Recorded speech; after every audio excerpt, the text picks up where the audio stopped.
All right, so moving on to the final segment, I'll be sharing my thoughts on the NBA teams that have disappointed me the most this NBA season. So last week, I shared you guys the 3 teams that have impressed me the most so far this NBA season. This week, I had the 3 teams that have disappointed me the most thus far this early in the NBA season. So starting off with team number 1.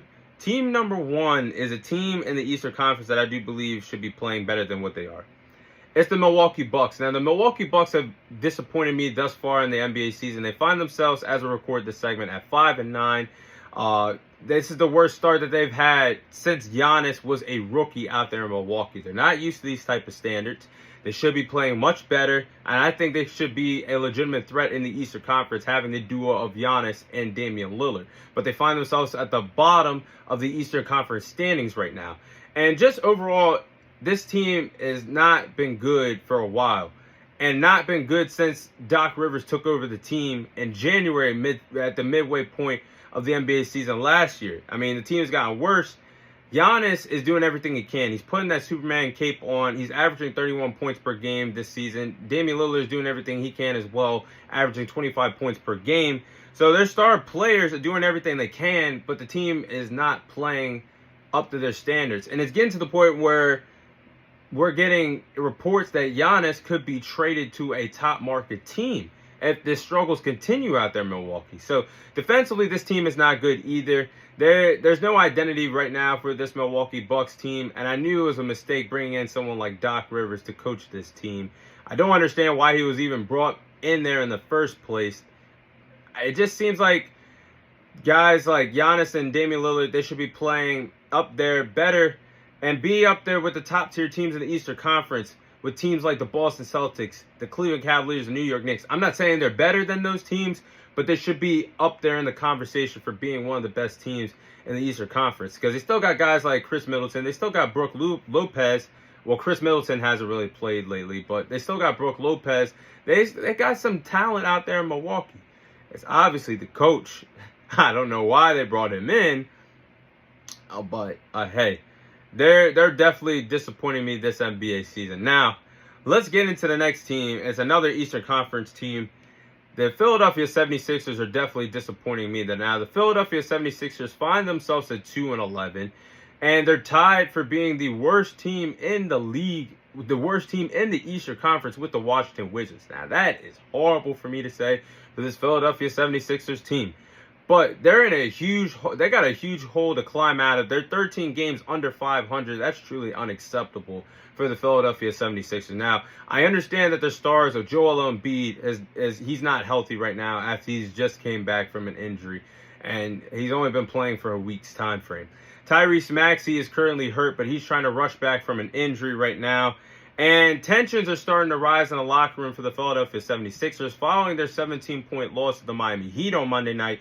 Tyrese Maxey actually held Joel Embiid, their star-studded player, to being more accountable. He wants him to show up, Joel Embiid to show up for more team activities, which I don't understand why Joel Embiid is not, being the face of the franchise for the Philadelphia 76ers. So tensions are definitely rising. And this is the price that the Philadelphia 76ers are paying for bringing in Paul George in the first place. You just paired Paul George up with Joel Embiid. Even though both stars are talented as hell, they have one thing in common, and that's being unhealthy. And that's a problem, because you got to depend on both Paul George and Joel Embiid to help you win games. And when they're on the court, when they played on the court together, as I record this, Joel Embiid, when him and George are on the court together, Joel Embiid's only averaging 14 points per game. Paul George is only averaging 16 points per game. They'll find their chemistry later on this season. But to start out, that's very flat, like a flat soda. That is not a good look. I mean, wow, that's disappointing right now for the Philadelphia 76ers, I definitely got to say. Now, the final team is the Dallas Mavericks. Now, this is a hot take, but I feel like the Dallas Mavericks have been very disappointing to some this season. Now, as I record this, they are 7-7. Early in the season, I think they should be back at the top as one of the top tier teams in the Western Conference, because they just made the NBA Finals last year with the duo of Luka Doncic and Kyrie Irving. But this year, it's like when you look at this team this year and where they were at the end of last season, where they were at the midway point of last season, it's all over the place. The Mavericks overall are very inconsistent. So those are three different scenarios of how they looked, but it's all over the place because, yeah, you can look at them as a top-tier team in the West, but then you can look at them as a decent team, and then you can look at them as a team that hasn't found their full identity because Klay Thompson, yes, he's there now, but when you have a starting lineup of Luka Doncic, Kyrie Irving, and Klay Thompson, that puts you at a disadvantage on the defensive side of the ball. Yeah, it's nice to score points in the NBA. Yes, the league is made for scoring, but you got to be solid on the defensive side of the ball if you want to go win an NBA title. Look at what the Celtics did defensively last year. You're not going to win championships in the NBA if you can't play defense and slow offenses down. And they have really nobody to guard in the perimeter defensively anymore because you just saw Derrick Jones. He left in free agency and went to go sign with the Clippers. So even though Kyrie Irving is playing well, he's still trying to prove that he's one of the best players in the league.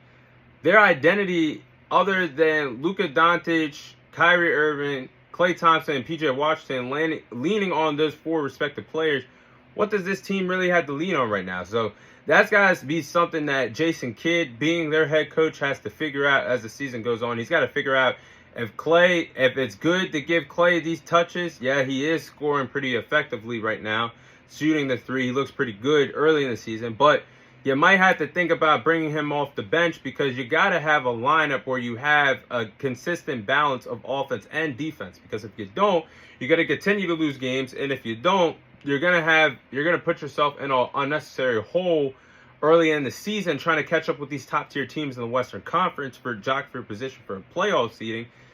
So this team hasn't figured out their identity.